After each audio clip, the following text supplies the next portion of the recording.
Hello and welcome everyone to today's webinar. Today's topic is refresher on CARIP and carbon neutral reporting.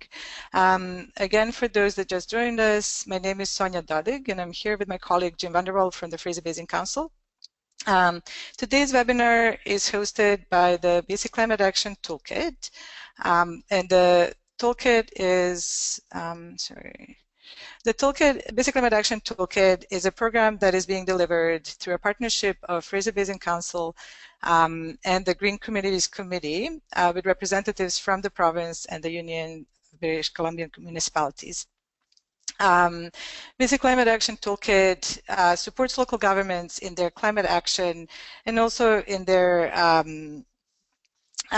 pursuit of more integrated planning approaches to contribute to more resilient, complete, compact, and livable communities. The Basic Climate Action Toolkit is intended as a first-stop resource for local governments that are looking for information on best practices, the latest news, and also practical advice on the climate change. So you can stay in touch with us in several ways. You can visit the website, obviously, frequently for most recent information that's posted there. You can stay in touch with us through our quarterly newsletter or follow us on our social media. We also host a moderated LinkedIn group as a tool for knowledge sharing and collaboration between peers. So if you'd like to participate in dialogues, climate action dialogues, then please go to our website, toolkit.bc.ca, and click on the LinkedIn icon to request to join the group. So now a few details on webinar logistics. We will keep the audio muted during the presentations. There will be time left after the presentation for a question period. And we encourage everyone to type their questions through the question box in the control panel. But if you do have a question that you would like, for whatever reason you can't type into the question box, then do raise a hand and we'll see if we can accommodate and unmute you. So if you're experiencing technical difficulties, also please type in the chat box and my colleague Jim Vanderwall will try to help you out. Otherwise, you can also send an email to fraserbasin@gmail.com and we'll try to get back to you.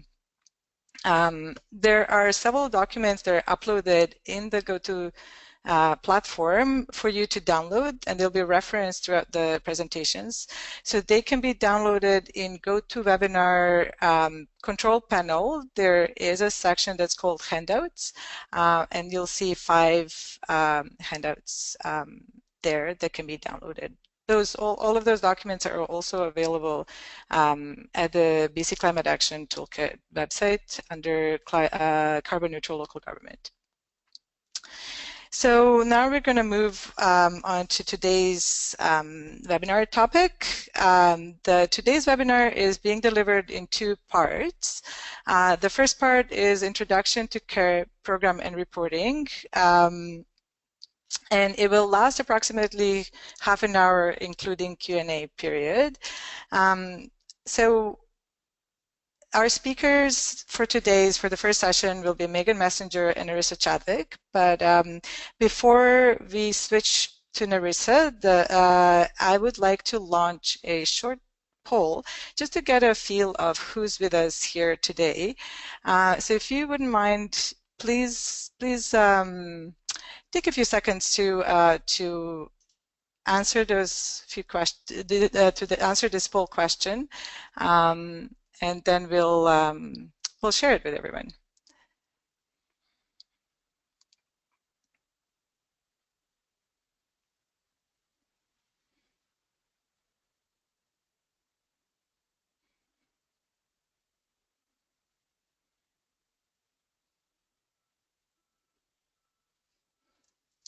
Okay, so just a couple more seconds for people to fill the poll.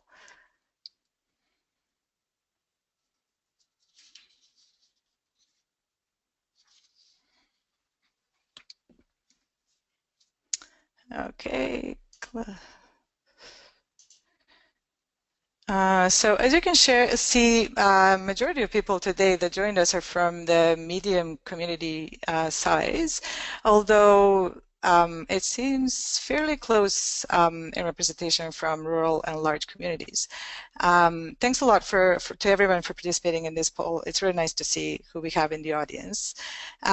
So before we move on, just to mention that the second session of today's webinar will look at the general overview of the CARIP program and details on carbon neutral reporting, and we'll start right after the first session is over.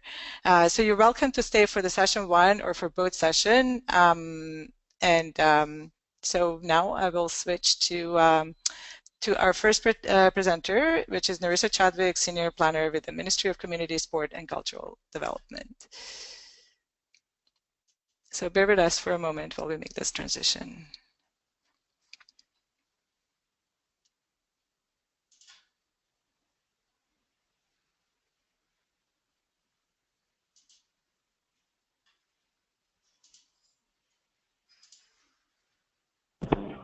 Okay, welcome to our webinar. I'm just going to go over the agenda for the webinar. So we're going to be, as Sonia mentioned, the webinar is in two parts, part one and part two. Part one is really focused on those that need who may be new to the CARIP program, that need an overview of the program. And then part two goes into more details about carbon neutral reporting. So I will be walking you through part one just after Jennifer. Jennifer Hill is actually here. She stepped in for Megan Messenger, who was unable to make it today. And she is the manager of intergovernmental initiatives for the ministry. She's going to speak to you about the Green Communities Committee, the Climate Action Charter, and refreshing commitments under the Climate Action Charter. Over to you, Jennifer. Thank you, Narissa. So yes, regrets from Megan, who at the last moment wasn't able to be here, but I'm happy to speak on her behalf. So I'll first speak briefly about the BC Climate Action Charter. The BC Climate Action Charter was established in 2007, and it sets out the framework for local, provincial government action on cooperation on climate action.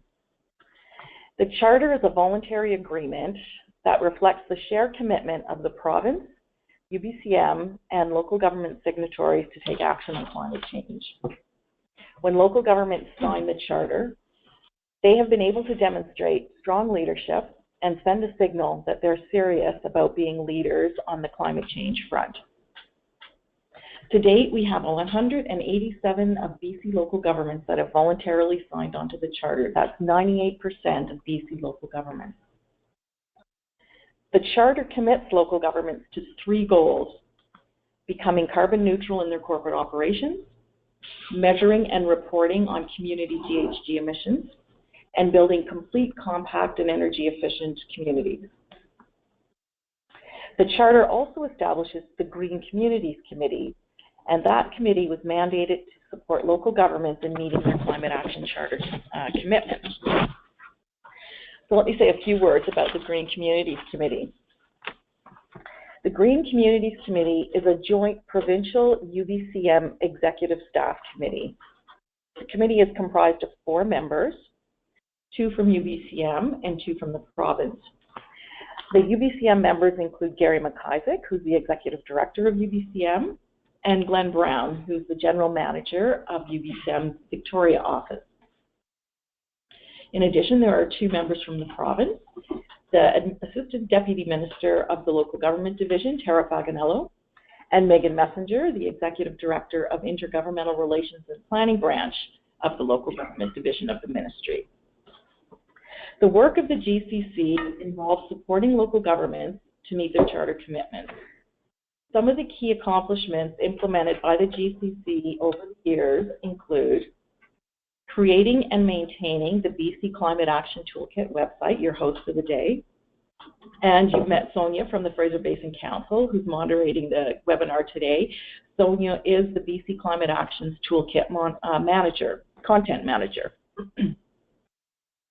The GCC has also developed the Carbon Neutral Framework for BC local governments, and you'll hear more about this in part 2 of the webinar. The GCC has also instituted a recognition program, and many of you will be familiar with that. There have been some changes this year, and you'll hear about those later too. And also the GCC has produced guidance documents to support local governments in their action on climate. And also you'll hear about those referenced, and some of those are uploaded to the GoToWebinar platform for your access. And finally, excuse me, just before I hand it back to Narissa, I'll speak briefly about the current focus of the Green Communities Committee and their work supporting BC's new Climate Leadership Plan. The BC Climate Leadership Plan was launched in August 2016, and that plan includes 21 actions that support BC's commitment to reducing GHG emissions to 80% below 2007 levels by 2050. One of those commitments in the Climate Leadership Plan was to refresh action under the Climate Action Charter. In response to that commitment, and using a model that has been successful in the past, the GCC has established 3 working groups to discuss actions related to green infrastructure and services, low carbon land use, and climate change adaptation. These working groups will be providing their advice to the Green Communities Committee, and this may include new ideas for how the GCC can support local governments in meeting their Climate Action Charter commitments. So stay tuned for further updates about that work. And with that, I'll now hand it back to Narissa to continue with part 1 of the webinar. Thank you. Am I back on camera? No? Okay. Okay, now I'm going to get into details about the CARIP program. I'm going to provide you with a bit of an overview of what the CARIP program is. I go into some of the reporting requirements for 2016, talk a little bit about the process for those that are not measuring versus those that are measuring, which the details for the measurement and carbon neutral program will be part 2. And I'll also give you a bit of a summary of our recognition program and summary report. So, CARIP stands for Climate Action Revenue Incentive Program. All signatories of the Climate Action Charter are eligible. CARIP is a conditional grant program that provides funding equivalent to 100% of carbon tax paid directly on fuel expenses related to corporate operations. So recipients of the CARIP grant must report annually to the province and to the public on their climate actions, including their progress on carbon neutrality. The province has developed a survey process to help facilitate that. We call that the CARIP Climate Action Carbon Neutral Progress Survey. So next slide. This slide sort of identifies the 4 key steps in the CARIP reporting process. They are completing an online survey in SurveyMonkey, publicly reporting on your survey content, filling out the carbon tax calculation form, and submitting the 2016 CARIP public report attestation form to confirm that your CARIP report contents have been made public. And so the deadline for all of this is June 1st of this year. So for those of you that are familiar with the CARIP reporting process, you'll know that this year we've moved from a fluid survey platform to SurveyMonkey, and the reason for this is because Fluid Survey was bought out by SurveyMonkey. We've tried as much as we could to keep the survey as similar as past years. However, the challenge has been that SurveyMonkey doesn't have all exactly the same functions as Fluid Survey. So there's 2 key differences. The one is that SurveyMonkey, in the past we sent out the link to the Fluid Survey. This year, the way that SurveyMonkey functions is the link comes directly from them to the CAO. If you are a staff person that's responsible for CARIP and the email from SurveyMonkey with the link to the CARIP survey has not been forwarded to you by your CEO, then you should contact your CFO. I've just been corrected. Yeah, your CFO. Thank you, Jennifer. It's my pleasure. Contact your CFO if you haven't received that. SurveyMonkey will be sending CFOs a reminder once a month, and I am following up that reminder to all of our CARIP contact lists. Our CARIP contact list consists of staff who filled out the CARIP survey last year. If you don't think you're on that list, but you'd like to be, please let me know. My email will be posted at the end of the presentation. The other difference is that SurveyMonkey does not have the ability to create a report for the party filling in the survey. For this reason, we have had that in the past years. So for this reason, we're encouraging local governments to use the Word template we've created and posted to our website to report your climate actions to your public. Again, those that are familiar with our process know that we've had that template available for in previous years. You may want to begin with the Word template and then cut and paste into SurveyMonkey if you have a lot of actions. You may want to choose to format your survey contents in a different way as well. Next slide, please. So here are the reporting pieces. This is a clip of what the survey looks like online. And the next one here, this is just an example of how one community has used the Word template to fill in and report out. This was found on their website. The next here, this is the carbon tax calculation form. So this is the form that you're using to identify basically how much, what your grant is going to be looking like. And then here, this is what the attestation form looks like. So it's pretty simple. It's really, it just confirms, you get your CFO to sign it, confirms that you've made your CARIP report public. Next slide. So now I'm going to walk you through parts of the online survey. So there are two main parts. There's the climate action reporting section and the carbon neutral reporting section. In the climate actions reporting section, you'll find two types of questions. There's questions that ask you for your actions. These are divided up into different sector areas like transportation, buildings, etc. You're not required to fill in every field. Just fill in the sections where you have actions to report. The other type of question in this section are yes and no questions and multiple choice questions. We call them snapshot questions, and they are required questions. They are found at the bottom of each page. Next slide. So the other part of the survey is the carbon neutral reporting section. We will be going into details on this section for those of you that are measuring your GHG emissions.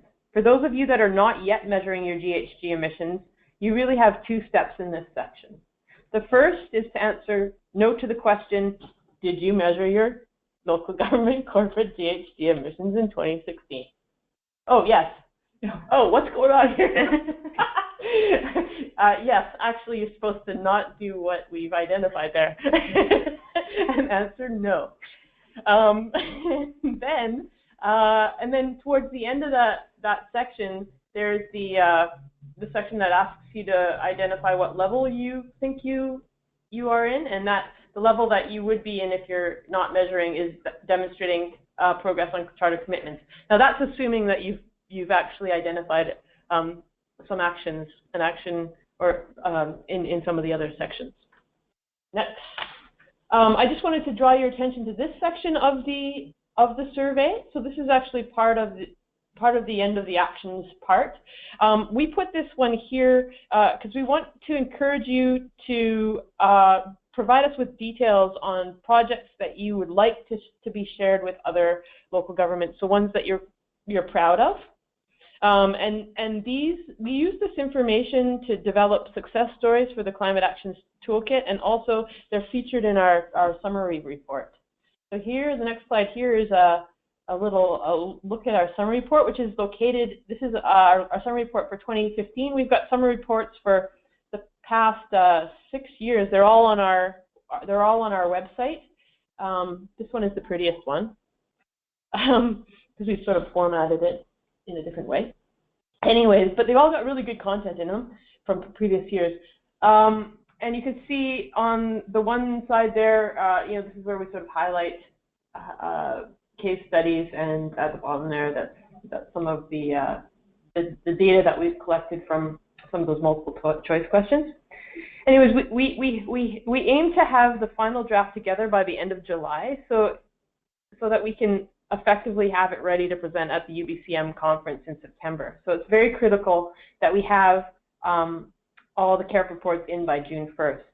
So this summary report provides us with an opportunity to celebrate the efforts of local governments. All local governments that have submitted their CARIP reports by the reporting deadline are recognized in the summary report. And another way that we recognize local governments is through the Climate Action Recognition Program. So in previous years, we've had 3 levels. You can see them here. We changed the names slightly, so they may not match what you're familiar with. We've added an additional level this year. That's accelerating progress on charter commitments, and that's for those local governments that have made substantial efforts to support charter commitments, but may not be carbon neutral. So before I turn it all over to my colleague Ursula, I'm going to just to walk you through the carbon neutral portion of the. Oh, we'll go to questions before we go to there. But before we go to questions, I just wanted to remind you of the reporting deadlines and the pieces. So you need to submit your CARIP survey. That's the online survey. Make your survey contents public, and sign and submit your attestation form, and fill out and submit the carbon calculation form. Now, if you are having any challenges at all with any parts of this or have any questions, feel free to email any one of us listed on the last slide. So now I'm going to open up for questions on the content that I've shared. Again, we're going to be getting into details on the carbon neutral in part 2. Thank you, Narissa, for the great presentation. We do have a couple of questions, and the first question is from Melanie, and the question is there a toolkit available to figure out contractor proportions of fuel consumption, or is it based on garbage tonnage? For example, garbage hauling contractor, where we are not supplied with the mileage or fuel consumption for our local area.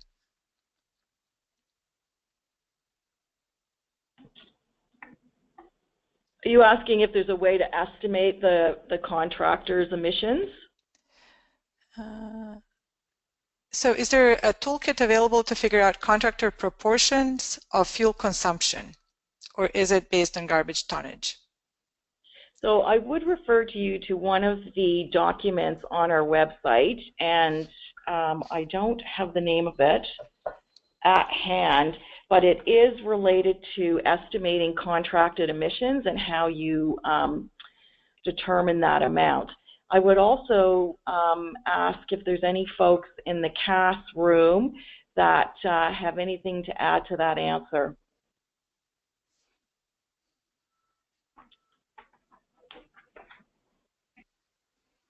No, I'm not hearing anyone there. Ursula, do you have that? It's actually uploaded in one of the documents that's uploaded, that Sonia has uploaded to the webinar. And it's called BC Best Practices Methodology for Quantifying Greenhouse Gases. No, that's not the one, sorry. It is actually uploaded as part of the document. So it's a document on contracted emissions. So I understand that that's uploaded to the webinar platform, but it's also available on the BC Climate Action Toolkit site, the carbon neutral pages, and that gives you guidance about reporting your contracted emissions. I hope that's the answer that you were looking for. If I haven't hit the mark with that answer, you can either let Sonia know through another email, or you can get in touch with one of us directly after the webinar, and you'll have our contact information at the end of that. Great, thank you. Hello? Hello? Hello? Climate Action Secretariat? Yeah, Yep. I've got Ken Porter here who could also address this question. Yeah, Thank you. great, thanks. Sorry, we were yelling frantically, but we were trying to figure out how to unmute ourselves. So we do have a contracted services calculator that we've created, and there's also guidance on contracted services in terms of how to estimate fuel consumption associated with your contracted services if you don't have direct reports on fuel consumption or on kilometers. And so those resources are available on the Climate Action Toolkit page. So if you're finding that you cannot come up with direct numbers, there are ways to come up with estimates. And I would point you towards the contracted services calculator. Thanks, Ken. Thank you. So the second question is related to reporting for local governments. Can you confirm the following sections from 2016-17 BC Best Practices Methodology for Quantifying GHG Emissions Guide are not in scope or not mandatory for local governments to report on? Section 2.4, fugitive emissions stationary, it says that it's only voluntary. And Section 3, supplies paper. Section 4.3, fugitive emissions, mobile fleet. Section 5, all. Section 6, all. Yeah, that sounds like a very detailed question. Can you help us?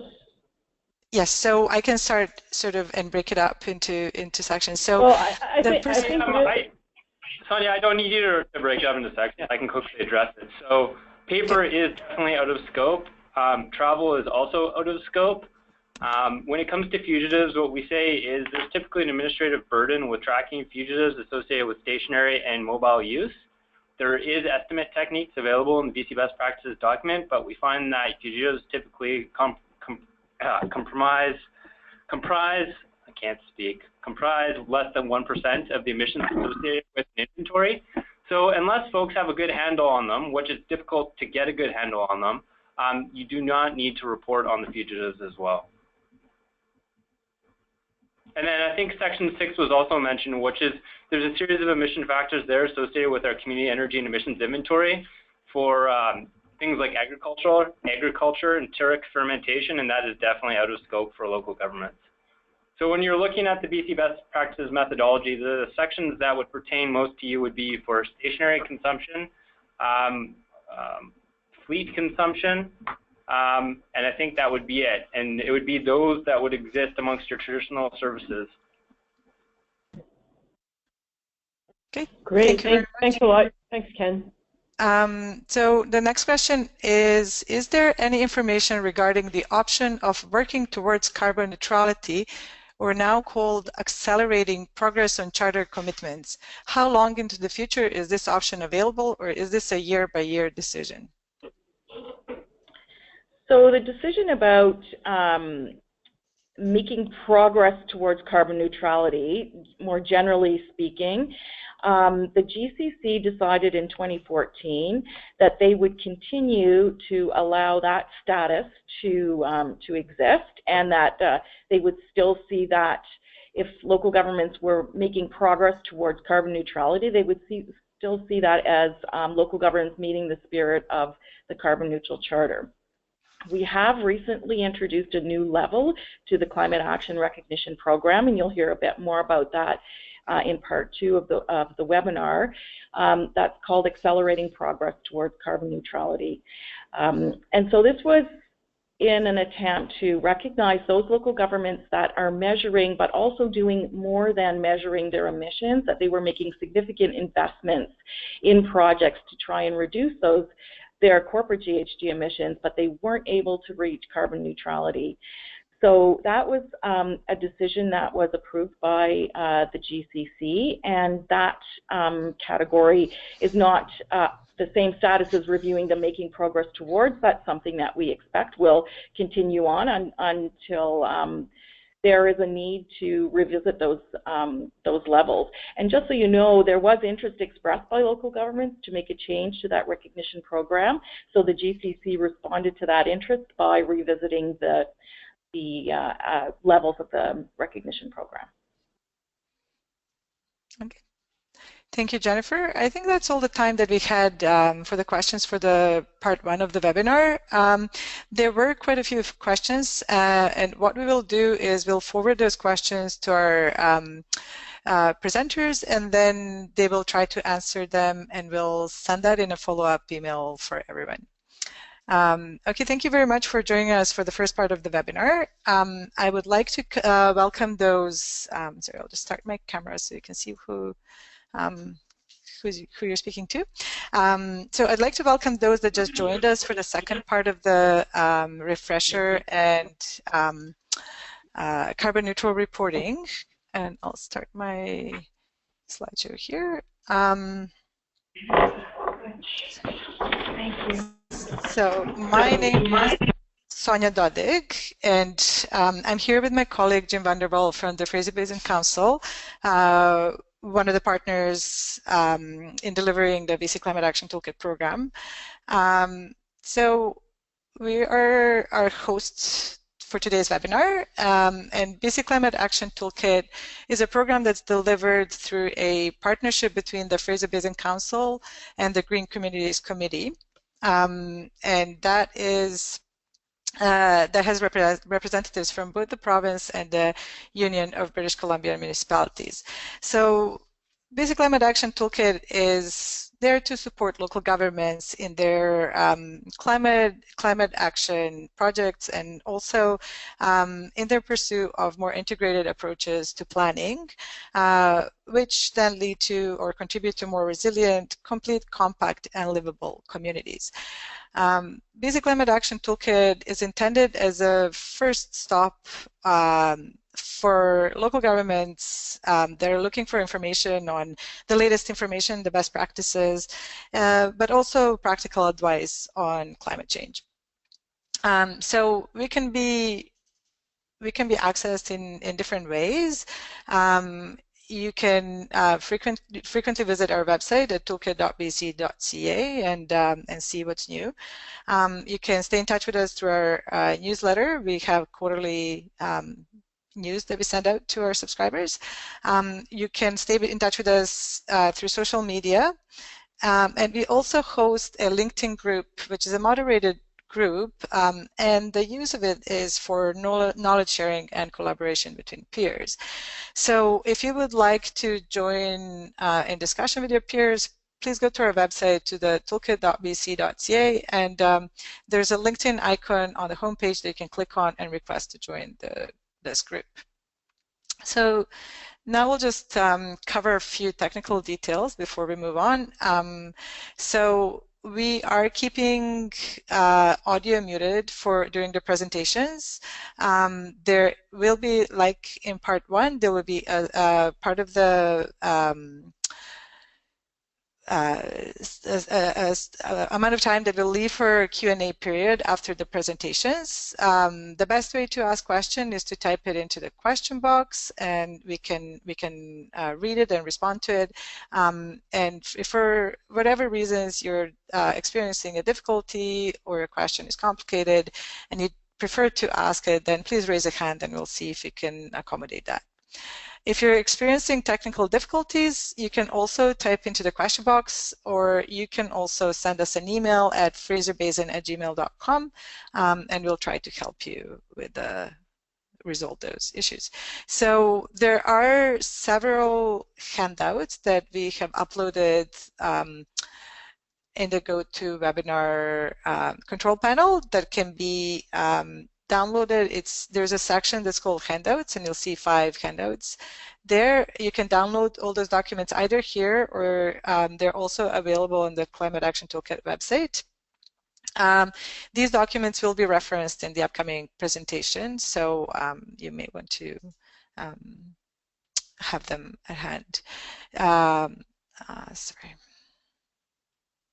So our panelists, our team for the second part of the webinar include a team from the Ministry of Community, Sport and Cultural Development, Narisa Chadwick and Ursula Mazinska, and also Ben Finkelson and Orest Naslani from the Climate Action Secretariat.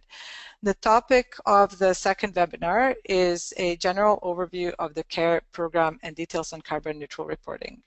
So I'll now make a switch to Ursula. So just a second while we do that.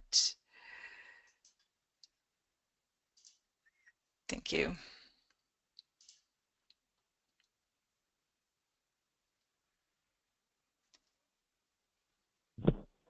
Hello, thanks Sonia, and welcome everybody to the second part of the refresher on CARIP and carbon neutral reporting.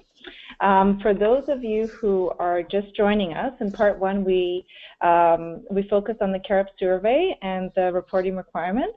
And then the second part, we will talk about measuring corporate greenhouse gas emissions and talk about the GCC Carbon Neutral Framework. But before we move into the Carbon Neutral Framework, I'd like to turn this over to Jennifer Hill, who is the Manager of Intergovernmental Relations and Planning in the Ministry of Community, Sport and Cultural Development here, to provide you with some context and background on the Climate Action Charter and the work of the Green Communities Committee. Thanks, Ursula. You're probably all familiar with the BC Climate Action Charter, and I suspect most of your local governments are signatories to the Charter as you're on this call.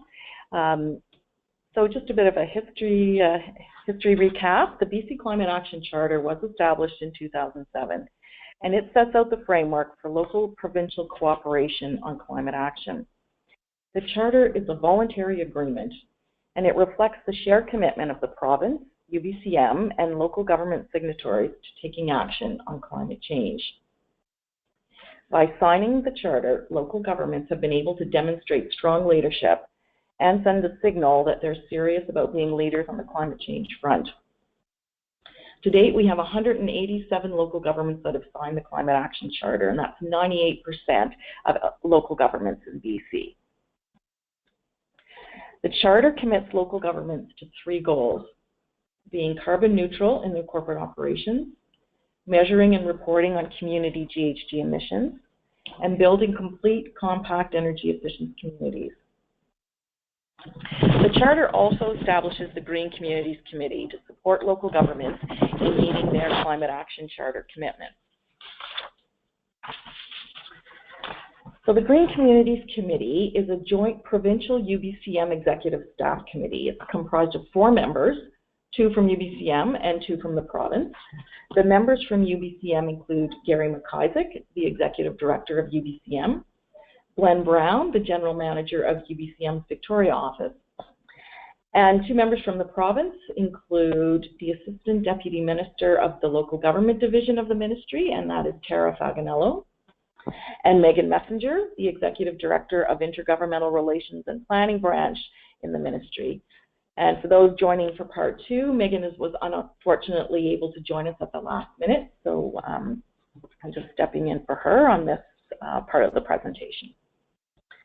The work of the GCC involves supporting local governments to meet their charter commitments. That was the mandate that they were given when the GCC was established in the Climate Action Charter. And some of the key accomplishments of the GCC over the years include creating and maintaining the BC Climate Action Toolkit website.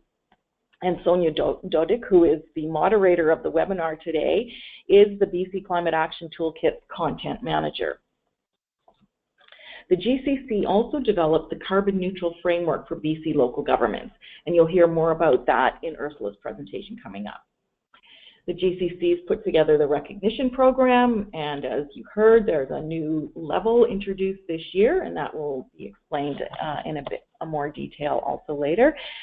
And the GCC has produced guidance documents for local governments to help them in their climate actions. So lastly, before I turn it back over to Ursula, I'll speak briefly about the current focus of the Green Communities Committee and their work in support of BC's new Climate Leadership Plan.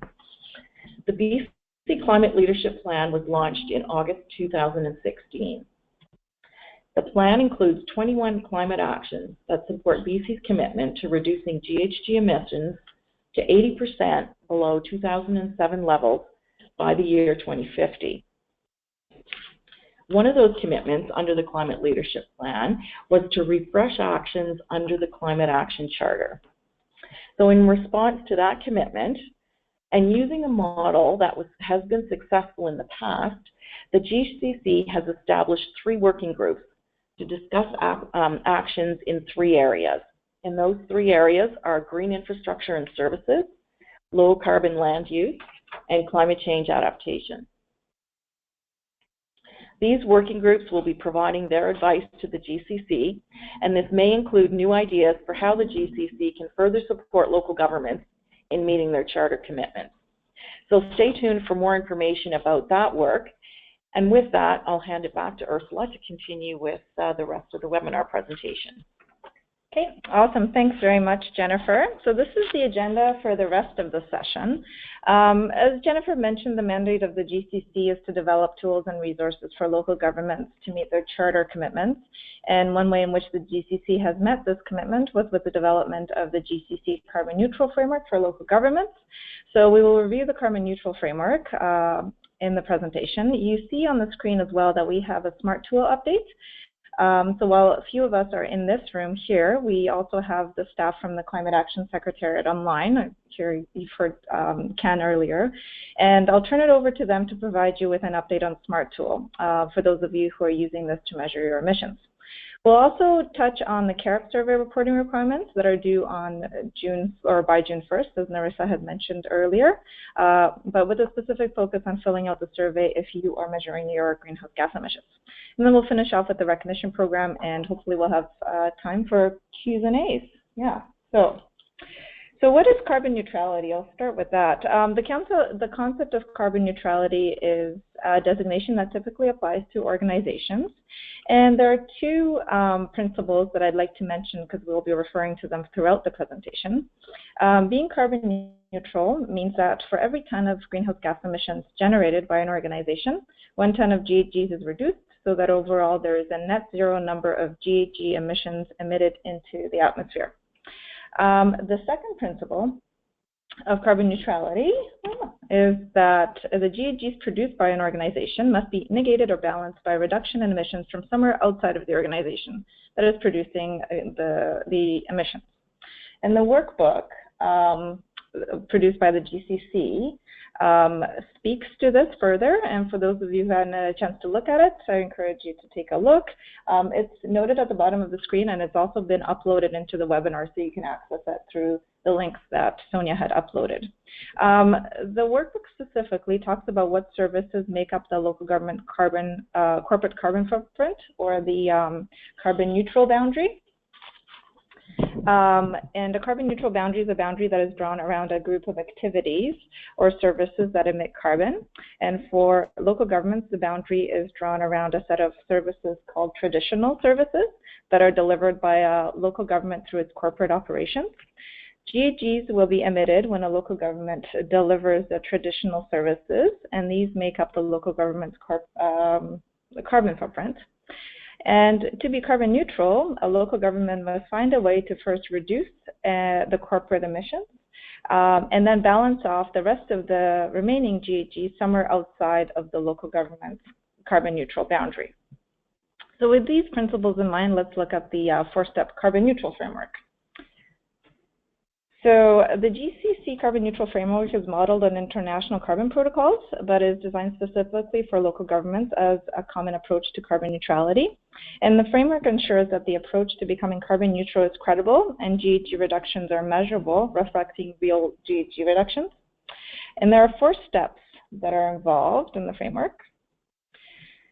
It includes measuring your local government's emissions, reducing the number of emissions being produced by your local government's corporate operations, balancing or offsetting the emissions your local government's corporate operations are emitting, and then reporting publicly and to the province on your climate actions and progress towards carbon neutrality.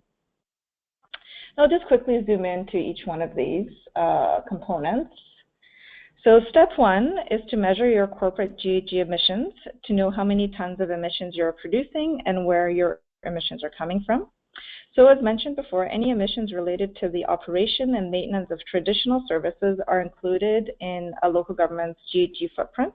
And these are services that are delivered by a local government's corporate operations. Traditional services are seen on the screen, and they're referred to as in scope, in that they count as part of your corporate footprint. And anything that is not on this list will likely be an out-of-scope service and will not be counted as part of your local government's corporate footprint. Once again, for more details on the in-scope services and for the list of out-of-scope services, you may refer to the workbook that should have some more information for you. A number of local governments are taking actions, but they're not yet measuring their GHGs, and this is an important step. So if you need assistance with that, give us a call and we'll try to help you out. Okay, so you know what you're measuring. Now we'll turn to how you're going to be measuring your GHG emissions in your corporate operations. Many local governments are using SMART tool, which is a web-based carbon emissions inventory and reporting tool that provides a standardized approach to calculating and reporting an organization's corporate greenhouse gas emissions. There are approximately 80 local governments that are signed up to SMART tool to measure their emissions. There are also other options other than SMART tool. Local governments can use alternative GHG inventory and reporting tools. And to ensure consistency, other tools must use the same emission factors and methodologies as SMART tool. And for more information on this, you can take a look at the BC Best Practices methodology for quantifying greenhouse gas emissions. And SMART tool support is provided by the Climate Support and Capacity Building team at the Climate Action Secretariat, which is headed by Oris Nazlani. Oris and his team are online. So before we move to the next step, which is reducing corporate emissions, I'll turn this over to them to provide you with an update on work that they have been doing with respect to updating the SMART tool program. And I believe that Darren might be speaking. I'm not sure. But anyway, I'll turn it over to you guys. Yes. Hi, Ursula. Thank you very much for that introduction. My name is Darren Yakovlevich. I'm a policy analyst with the CNG team here, the Capacity Building and Support Group. I'm joined in the room with a number of the CNG folks, as well as the Communities and Built Environment team, Ken and Ben as well. Unmuted. Yeah, again, wanted to provide... Sorry, can you speak a little closer to your microphone? We can't really hear you. Yeah, sorry, it's a computer monitor. Is that a bit better? Breaking up a little bit, so yeah, try. Okay. I'll try to be as clear and descriptive and precise as possible. So just some, again, SMART tool timelines. We just want to remind folks that are using the tool.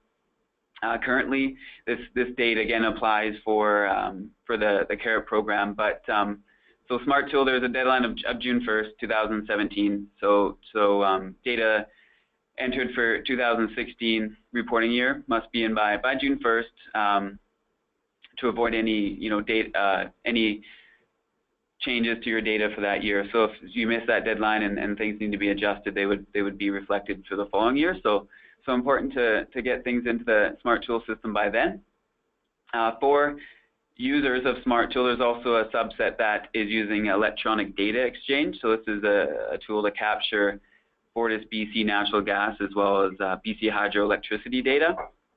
So there is an exchange every month. The Fortis data is done on the 10th of the month, and the BC hydro exchange is done on the second Friday. So we actually just had an exchange this past weekend that commenced on Friday, and we've been sending reminders to EDX users that have outstanding errors in the system, just to take a look at those errors and to review those. So going forward towards June 1st, ultimately, take a look if you're using that, do errors now, because we basically have the April exchange to address any things that need to be updated, whether those be accounts or meter numbers or things such as that, and then hopefully get those squared up before May, in line for June 1st for the deadline. So yeah, just keep your eye on the EDX messages page, and we always have the reminder of load your information early and often, just to avoid year-end, not mistakes, but just gaps and errors and any situations and things that we need to work on for you. If you go ahead to the next slide. So as some of you may or may not know, the last year or so, Cass here, we've been working on looking into refreshing SMART tool, the existing SMART tool, with a new software, a new platform. So we did announce, I believe it was in January, to current users that the procurement phase of this project was complete, and the successful proponent is GHG Accounting Services Limited.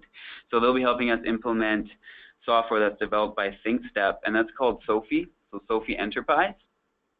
And this brings with it some additional benefits that Smart Tool has, but it's improving on some of those and also adding some additional features. So one of those is an improved analytic features and an ability to offer more customization around those features. So this includes things such as dashboards and more user-defined reports and graphs. It has GHG target setting and progress tracking capabilities as well. It includes new functionality around weather normalization, which is built into the tool off the shelf. New options as well for loading data, so it's a bit more flexible in that sense that it can accept several different file formats to get data into the system. It also exports data in various formats as well. So if you're entering data, it has features such as entry validation features, so it'll identify excessive gaps or if you have variances in the information that you're loading into the tool, so it can catch errors and things that look a little funny before it's too late, before you actually get them into the system. It has an ability to interface with Natural Resource Canada's Portfolio Manager tool as well, which is a good feature. It has a provision for cost tracking data, as well as other metrics available, which can include water consumption and solid waste management and things along those lines. It includes other features around client notification, so it can prompt you if there's errors or if there's deadlines approaching, things such as that too. So a bit more interactive and just broadly and more generally a bit more configurable to suit needs of different sectors and different users, and to help you meet your reporting requirements and things along that or along those lines, or in internal reports and things that you might want to do. I think we have a poll question set up actually just that aligns with this in regards to users that are using the currently familiar or not familiar with Portfolio Manager. So you should be able to see that there, and thank you. I think Sonia set this up for us in advance, so thank you for doing that. We'll just give you a minute or a few seconds at least to go ahead with that, and then we'll go forward.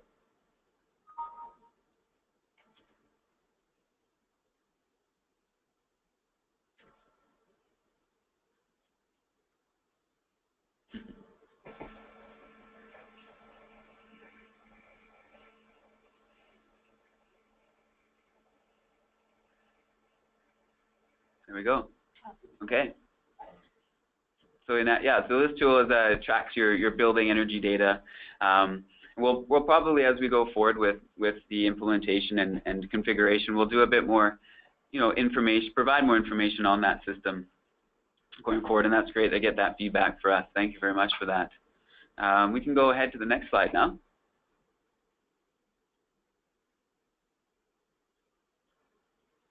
Okay, so very broadly speaking, we're just getting going in terms of implementation. So we've got some of our team here on the system and doing some early data loading and working with the system and things like that, which will feed into how we're going to configure that. So kickoff, admin training, currently working on that now. Next steps really will be configuring the system to meet the current requirements and adding some additional features that we want to incorporate there. So April, June, looking at that. Piloting, so testing feedback, that'll be a big step in the implementation. So we'll talk a bit about that further down. Data conversion migrations, so obviously the existing setup and data that's loaded into the current Smart tool, we'll be needing to transition that over to the new platform. So we're here busily getting familiar with the structure of SOFI, and it's similar in lots of ways, but also uses new terminology. So we're developing things here like dictionaries to help users transition over to that new platform. And then we're aiming towards the end of the year, ultimately for client onboarding. So transitioning current subsets of users and their data over to that. So as I mentioned, piloting will be a big feature, and we're hoping this will really follow along the lines of historically when the electronic data exchanges was rolled out, there was a pilot phase that was done there. So we had a few representatives from different sectors that used the tool, including local governments. So we're going to want to look for feedback and just wanted to kind of do a call out now before we we'll likely send a more formal email to current users. But if there's users of Smart Tool that are interested in participating in a pilot and testing phase, so just let us know. And our email will, again, carbonneutralapps@gov.bc.ca will come up in the next slide. So that'll be good, and that'll happen, likely be over a 2-week period, hopefully sometime in June or early July. So look forward for more information on that process as we go forward. And as Ursula mentioned, just another reminder that if you need support with Smart Tool, to contact us at carbon.neutralapps@gov.bc.ca, and you'll likely be speaking to myself, Darren, or Aaron. We can help you with any of your data needs and using the tool. And of course, if you have questions about transitioning to the new software, you can also raise those questions with us there. So I think that's about it, and the host of us here in the room are available to answer questions. So during the question period, if you have any questions around any of that content, feel free to ask those then. Thank you. Okay, thanks very much, Darren. That was awesome. Okay, so once you have, I'll just continue on with the various steps. So once you've measured your corporate emissions, your next step is to reduce your emissions. And there's an incentive to reduce the number of GHGs being produced through your corporate operations, because you will have to offset or balance fewer GHGs to become carbon neutral. On the screen, we have shots of the Climate Action Toolkit website on the left and the CARIP Summary Report on the right. And both of these are great resources to refer to for ideas describing how local governments can reduce corporate emissions. Some examples are updating streetlights to LEDs, fuel-efficient fleets, low-carbon civic buildings. And if you refer to these two sources, you'll see what local governments are doing and who is doing it. And also, if you have questions about best practices, you can contact Narissa Chadwick from our office, and she can share that with you. So there's the two. The next step is to balance and offset whatever corporate GHG emissions you were unable to reduce. So earlier we mentioned that to be carbon neutral, a local government must find a way to offset the GHG emissions produced in their corporate operations by reducing outside of their corporate operations. And the Carbon Neutral Framework provides local governments with 3 options to balance or offset their corporate GHG emissions to get to net zero and achieve carbon neutrality. Option 1 and Option 2 projects are GHG reductions projects that local governments can invest in within their own communities that have measurable GHG reductions and are outside of your corporate boundary.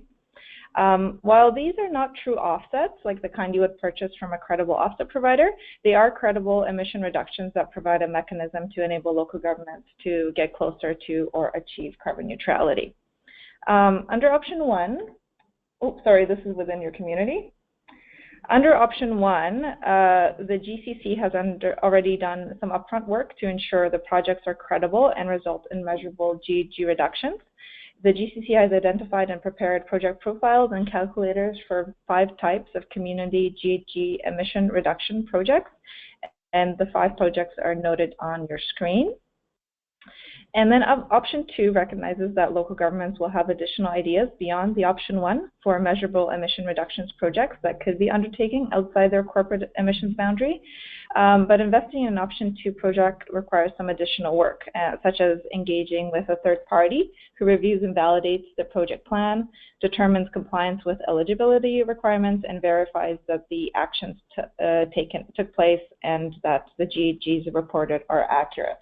So that's Option 2. Third option is Option 3, under which local governments can offset their corporate emissions by purchasing carbon offsets from a credible offset provider of their choice, and that's either within their community or outside. More information about all 3 of these is available in the Becoming Carbon Neutral Guidebook, and a reference to that is noted at the bottom of your screen, but it's also been uploaded into the webinar, so if you can figure out how to download that from the webinar, go ahead. Okay, so that's step 3, and the final step is reporting. So you're required to report publicly on your total emissions, any balanced projects, and offsets. And as Narissa mentioned in the first part of the presentation, there are 4 components to the CARIP reporting process. completing the online CARIP survey in SurveyMonkey, publicly reporting on the survey content, filling out a carbon tax calculation form, and submitting the 2016 CARIP public report attestation form, which confirms that your CARIP report's contents have been made public. And once again, the deadline for this is June 1st, 2017. Okay, so here I'll just, this is the screen you may have seen in the first part of the presentation. There are some pieces of the CARIP report that you need to be aware of. So if you're measuring your corporate emissions, you will be filling out both the climate actions reporting and the carbon neutral reporting parts of the survey. Noted above is the climate actions reporting piece. It includes questions about corporate and community-wide actions and some required content. So it's just contact information and snapshot questions. And this here is the carbon neutral reporting part of the survey. And once you'll be asked to ask the first question. This is the right answer here. Did you measure the your local government's corporate GHG emissions? If you did, you will choose yes. And also you'll be including the information you've received from Smart Tool. In addition, if your local government has a contractual or partnership arrangement to deliver traditional services, some of the emissions from these contracted services will need to be included as part of the local government's corporate inventory. And there's a step-by-step guide for local governments on how to account for this. And it's actually, that's the guide that we were trying to look for in the first part in the question and answer period at the beginning of the presentation. And it's called Guidance on Including Contracted Emissions in Local Government Corporate Inventories.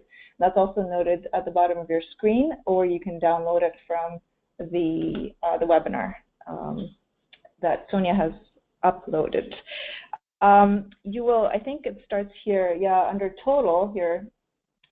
If you're familiar with the previous survey, which was fluid survey, that survey was able to calculate, do a bunch of arithmetic within it. So you just put in your numbers and you got the totals at the end. Unfortunately, with what we have currently with the smart, what is it called? SurveyMonkey, that it doesn't allow you to do that. So you'll have to add up the emissions by yourself. Okay, so the reporting part also, once you've done those first two questions, you're going to go on, it's going to ask you whether or not you've invested in any option 1 GHG reduction projects. So if you have, you'll put in any associated emissions, you'll fill those in here. And once again, you'll have to calculate the total at the bottom yourself. And then it'll ask you about any option 2 projects. And once again, you'll put the emissions in there and also put a name of the project that you're referring to. And there's a total at the bottom.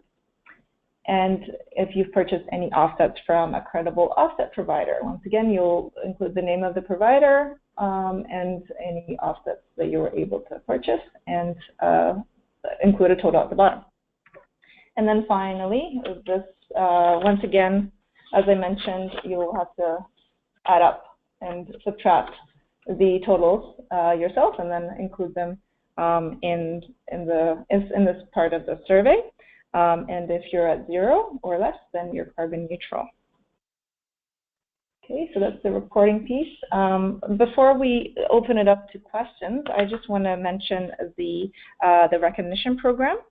So the Climate Action Recognition Program is a multi-level program that provides the Green Communities Committee with an opportunity to review and publicly recognize the progress and achievements of each local government charter signatory. And recognition is provided on an annual basis to local governments who demonstrate progress on their charter commitments. And this is information that we received from you filling out the CARIP survey.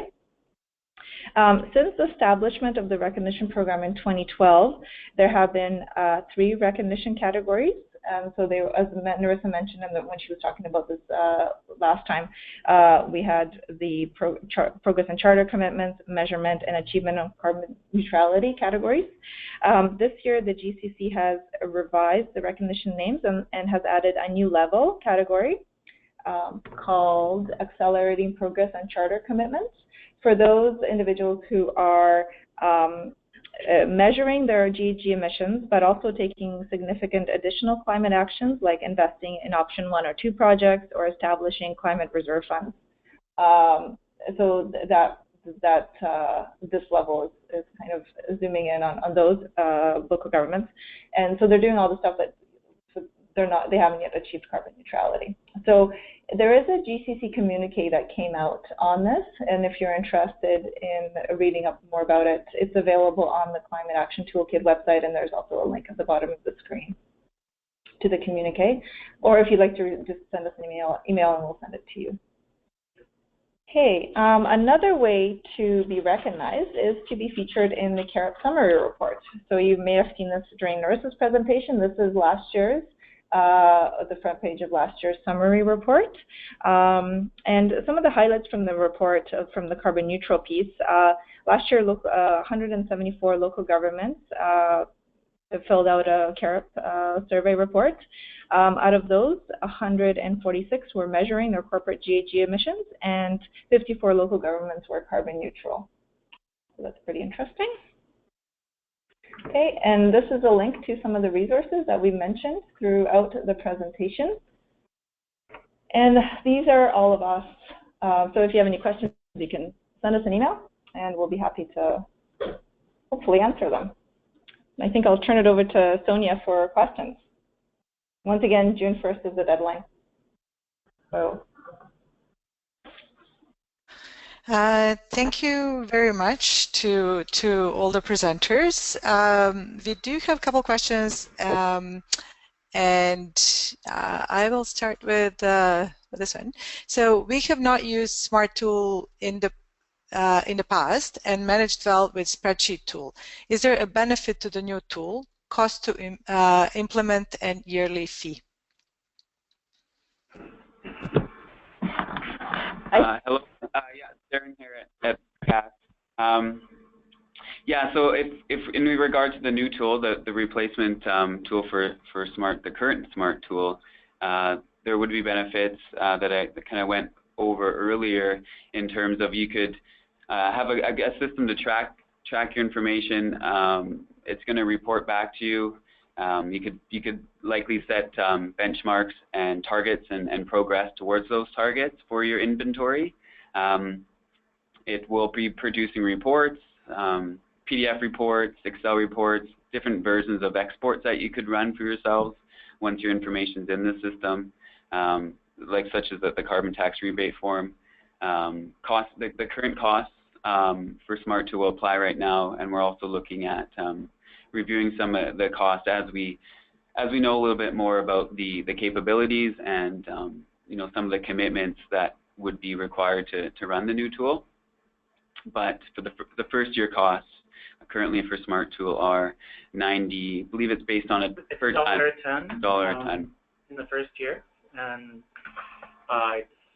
it involves minimum $900 for the first year, $50 or per ton, or 900 total, whichever is greater. And then for subsequent years, it goes to 95 cents a ton or $300 minimum charge. I think that, yeah, hopefully that answers that. Thanks. Okay, thank you. Next question is there information available on the number of local governments that are purchasing offsets, and also the extent of their option 1 and 2 GHG reduction projects?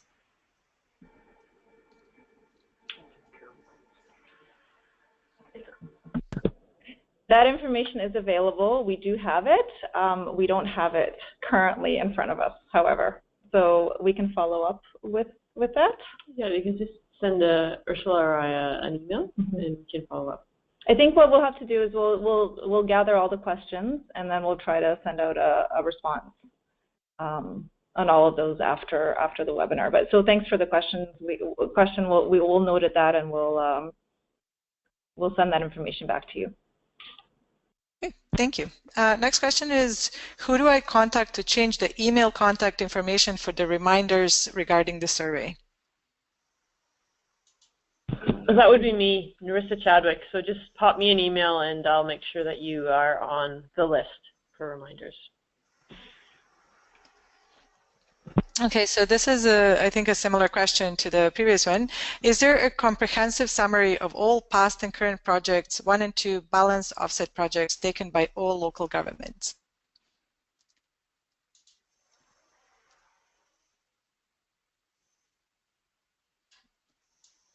So are we going to get back to those in an email? Could you repeat the question, please?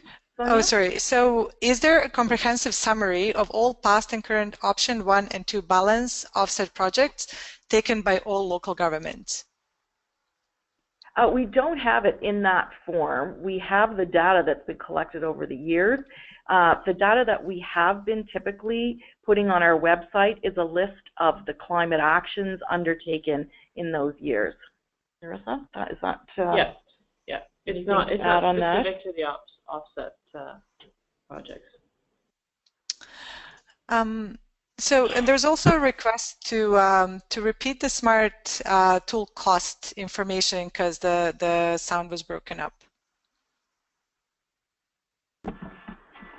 Yeah, I think the pricing is available on the BC Climate Action Tool website, but it's for the first year, it's $1 a ton or $900, whichever is greater.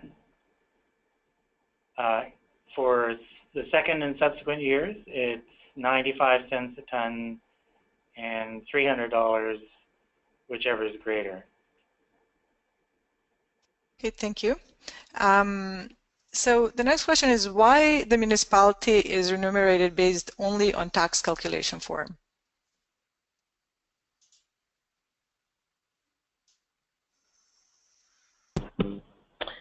That carbon tax calculation form, as I understand it, you're asked to report on the carbon tax on fuel that you used in the delivery of your corporate operations.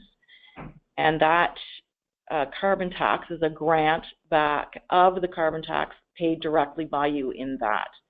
I'm not sure if that's answering your question. Okay, thanks, Jennifer. So next question is, does the local government state their own level of achievement 1 to 4, or does the province select?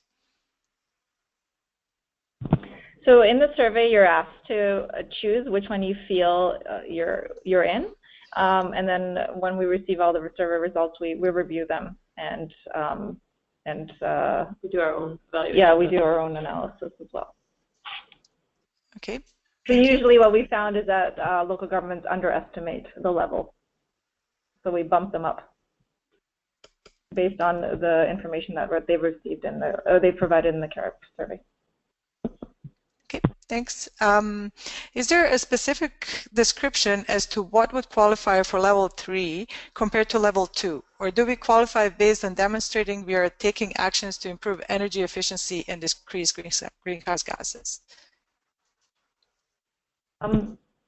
So yes, there is a description. I don't have it in front of me, but so level 2 is for those local governments that are measuring their corporate emissions.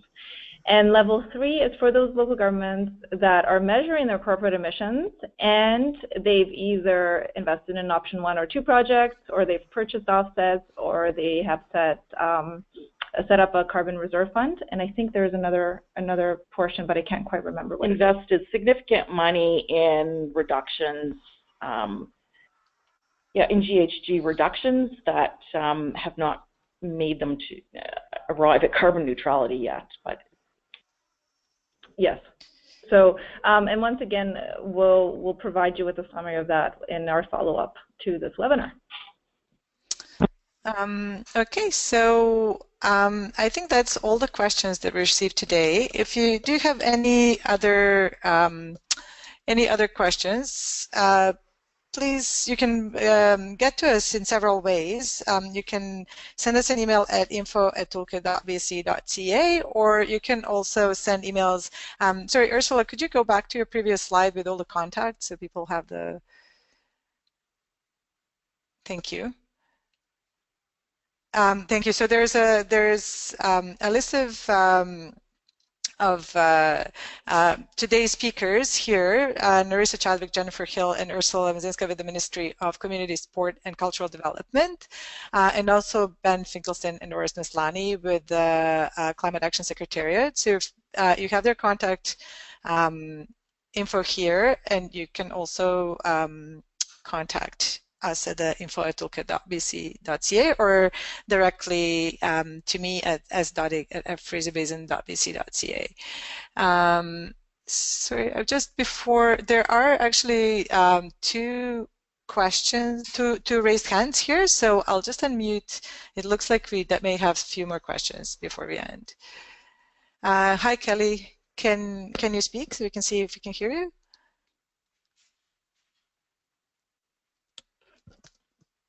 Hello? Okay. We'll try. There's Joanne. Hello, Joanne. Are you still, you have your hand raised here. Do you have a question?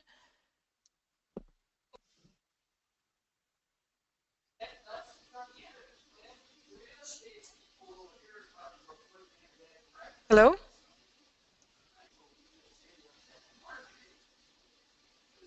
Okay, well, we can't hear either Kelly or Joanne, but if you do have a question, you can either type it into a chat box right now or just send us an email.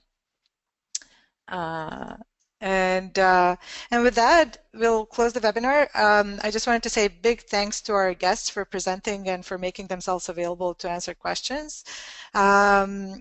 A final note, the recording of this webinar will be posted on the BC Climate Action Toolkit website within the next few weeks.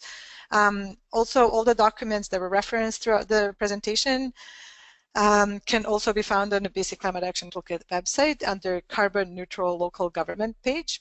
And when you sign out of this webinar, you will be prompted to participate in a short survey. Please take a few moments to fill it up. It is really valuable information for us, and it helps us improve our future webinars. Again, like if you have outstanding questions, you can send us an email. Thank you everyone for participating in the refresher on CARIP and carbon neutral reporting webinar, and have a great day. I just want to say thank you to the Fraser Basin Council for allowing us to use their webinar platform, and for Sonia, thanks very much for helping us out and administer the webinar. Thank you. And thanks to all of you who participated. Yeah. Have a great day.